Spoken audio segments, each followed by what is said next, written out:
Bismillah, Assalamu alaikum. Welcome to another voice note with me, Zahida, the big sister that you never had. And this is my 30-day series here where I make you voice notes from my heart of sharing some of the wisdom that I've gained, alhamdulillah, through the mercy and permission of Allah subhanahu wa ta'ala, through my 41 years and through almost 19 years of marriage, over 10 years of running a business that's from the heart, to kids, and facilitating thousands of women around the globe. And this morning, I dropped my son off for one of the activities that he does, and I decided instead of going straight home to, I don't know, somebody's banging here, and yeah, I'm so sorry. Like, I've tried restarting this over and over, but the banging is going to come and go. Hopefully it won't be too much.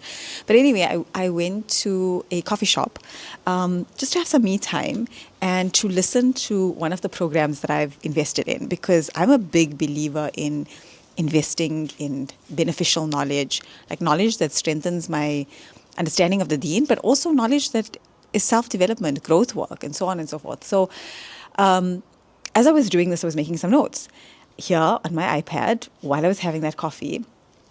And something that I often ask myself is about my own identity. And this is a question that I really want you to start making part of your regular routine of questions that you ask yourself, like at least a few times a year. And the question is, who do I want to become?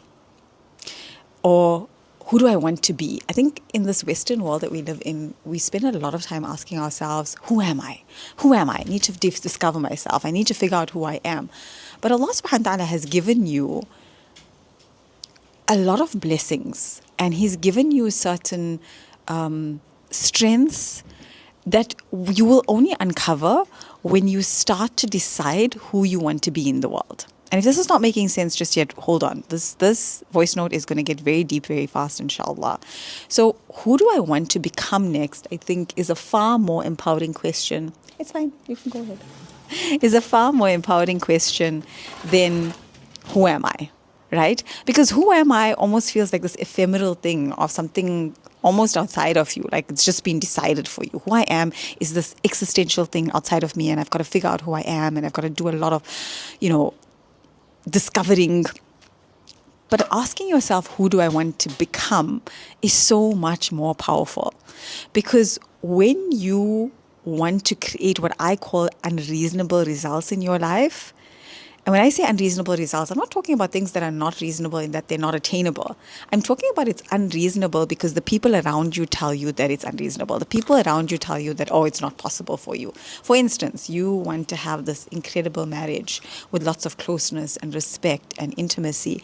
And the people around you say, oh, no, just settle, take what you can get, It's not possible. It's not possible for people like us. There's nobody out there that's going to be able to do that with you. Or you want to build this extraordinary business where you become very wealthy and you do a lot of khair in the world with that wealth and through that business. And the people around you say, no, that's delulu. You just stick to what we all know, study, get a job, and, just be content with what all of us have been content with, alhamdulillah. So you may have these things, these ambitions that Allah has placed in your heart, these desires that Allah has placed in your heart, and a part of you thinks, maybe it's a bit unreasonable, but I'm going to tell you, as someone who has been able to, alhamdulillah, through the mercy of Allah, create a lot of unreasonable results in my life.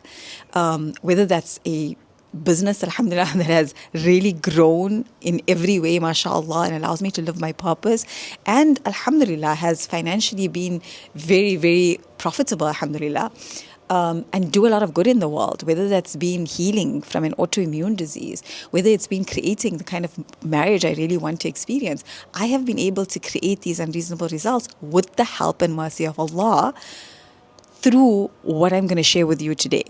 And that is building the identity that can create the results that you want. Now, let me explain what I mean, right?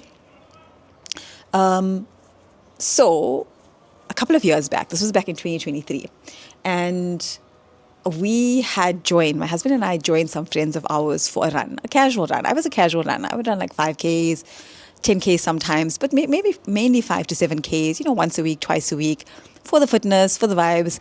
And we joined some friends of ours for a run, and they said they're running 15 kilometers. And my husband said he wants to do the 15Ks. And I was like, you know what? I'm good.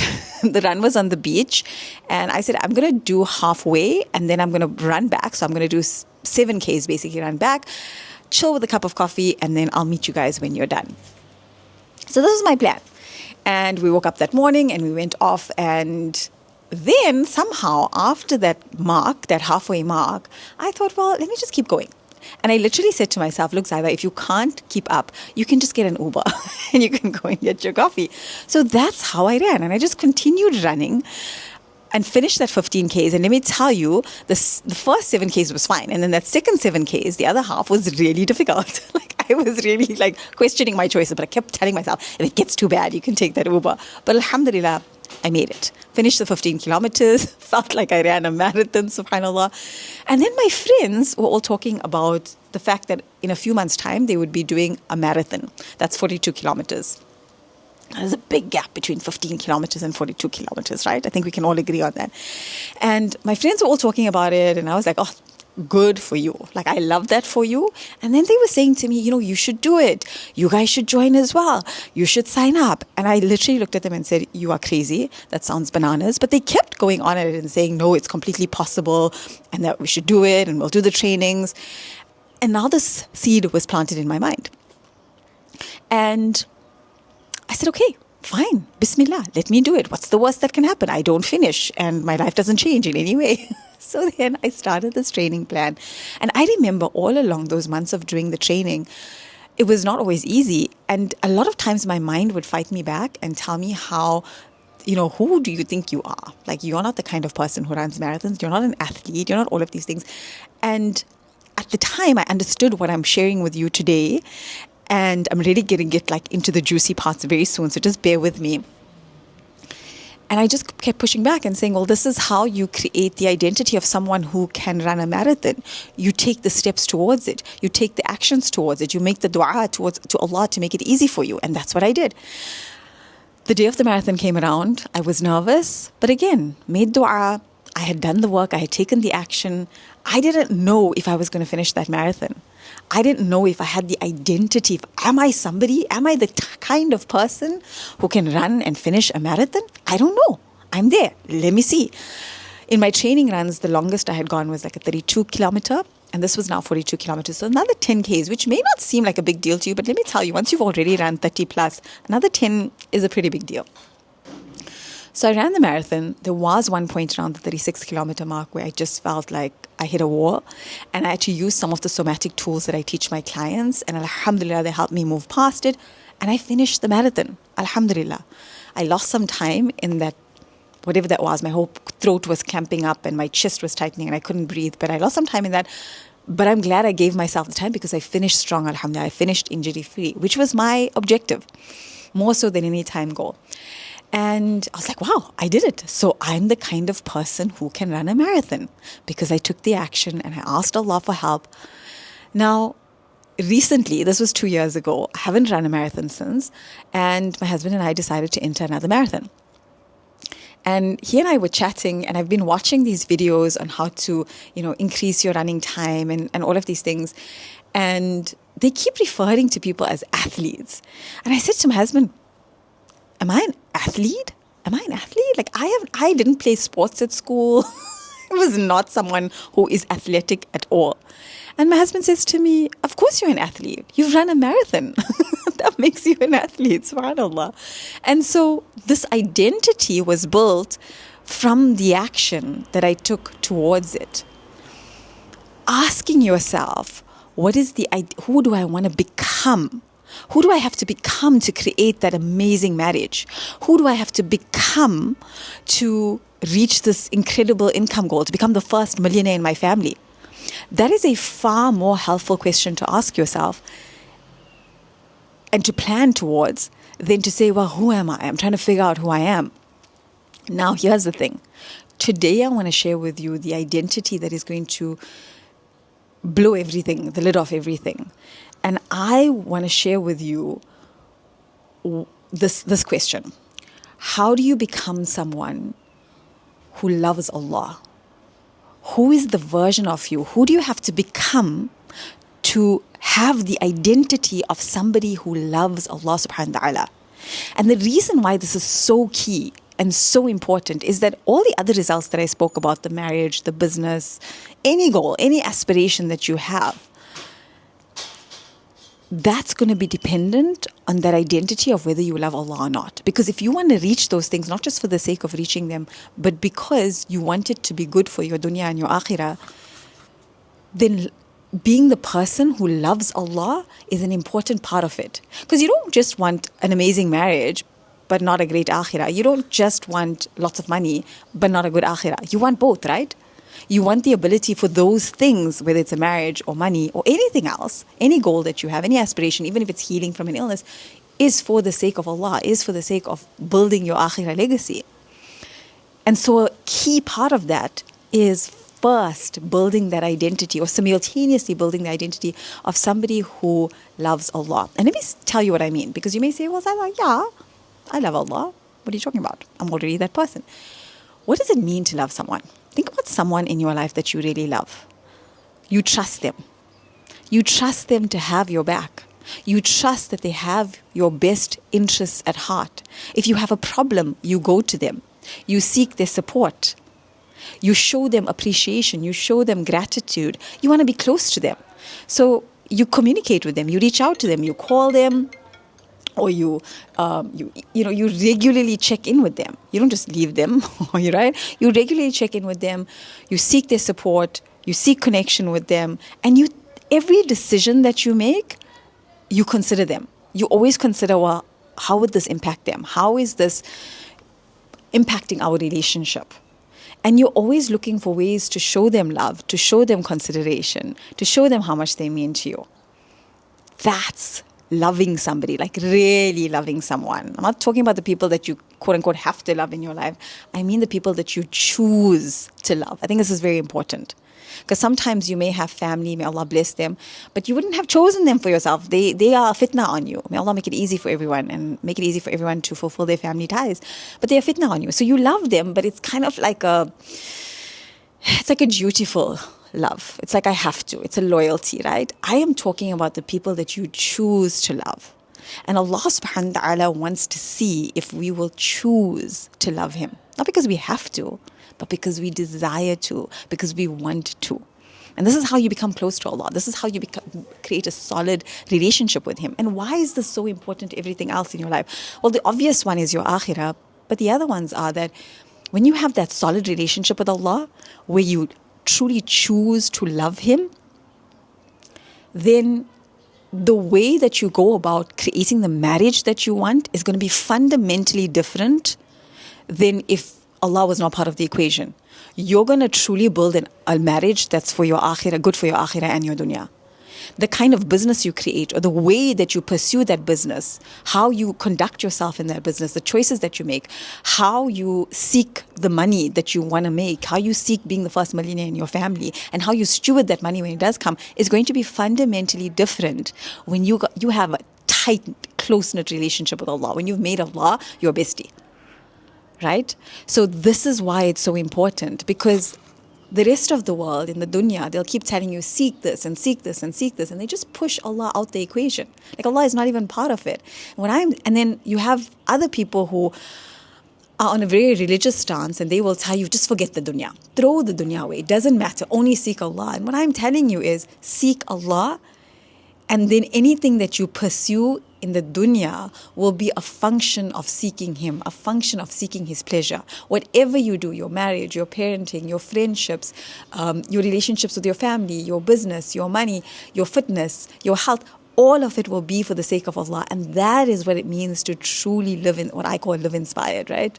That's part of my business, live inspired, to really live in a blessed way for the sake of Allah. Because when you build this identity of how do I become someone who loves Allah, the way that you make du'as change. That the tawakkul, the trust that you have in Allah changes. The results that you receive change because you've changed your beliefs, you've changed your ideas, you've changed the lens and the perception through which you see life. Your life starts to transform. Your dunya life starts to transform, but also the actions that you take as you're becoming that person who loves Allah, changes your akhirah. It builds your akhirah legacy. So I want you to start asking yourself, what does a person who loves Allah do? What actions do they take? How do they live their life? From the moment they wake up in the morning to the moment they go to sleep, how do they live their life? How do they see Allah? How do they think of Allah? How do they speak to Allah? How do they speak to Allah, others about Allah? When I tell you, framing your life around this, asking yourself these questions on a weekly or even daily basis will change your life in the most profound ways. Believe me when I tell you this. Like, I challenge you to do this and not get life-changing results. Like, do this for the next 30 to 90 days and then come back and tell me, Zahida, I saw no change. It's impossible. If you truly did it, it is impossible. Because when you make this objective of becoming the kind of person who loves Allah, building that identity, and how do you build that identity? Through the actions that you take, through the questions that you ask yourself, through the decisions that you make. How do I develop the identity of being? So when my first son was born, my first child was born, and I became a mother for the first time, I will never forget it. I woke up, there was the birth and it was all a lot and I had to have an emergency C-section, subhanAllah. And finally I fell asleep, like in this exhausted sleep, and my baby fell asleep as well. My son fell asleep. And I remember waking up to this cry, a baby crying. And I woke up with the child. I was like, oh, whose baby is that? It's my baby. Oh my goodness. My first night of being a mother. It was so scary. I hadn't, as much as I had been pregnant for 9 months, that's some preparation, but not all the preparation of becoming a mother. Right? You have the baby and suddenly you're solid in this identity that you are a mother.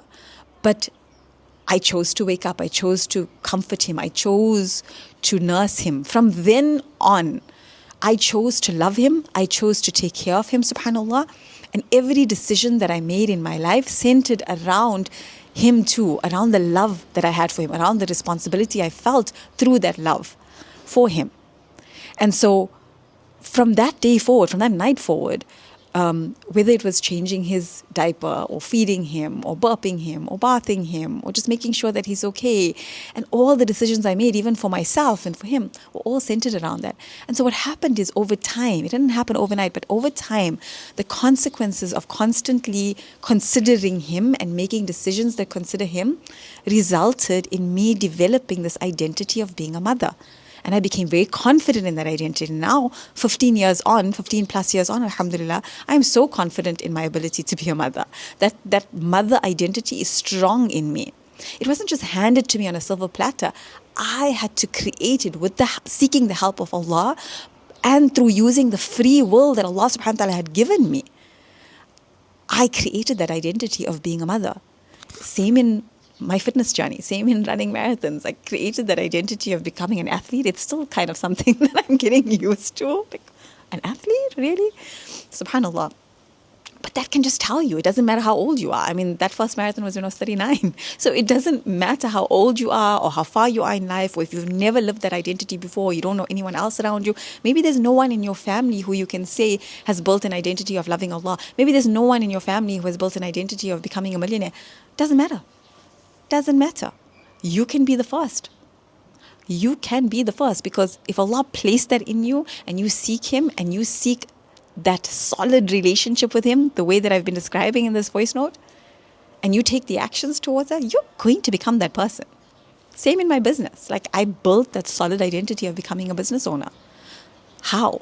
Action, seeking Allah. Action, seeking Allah. Building a solid relationship with Allah as well, and seeking the knowledge and the skills and all of these things. And sometimes people will tell me, well, Zahida, I made all the dua and I made istikhara and I landed up in a bad marriage. How can that be? How can that be? Well, have you built the identity of someone who creates a good marriage? Have you gone forward and taken the action towards getting the skills and the know-how and figuring it out? That would be like the equivalent of saying, well, I want to have the identity of an athlete and run a marathon, but you don't train.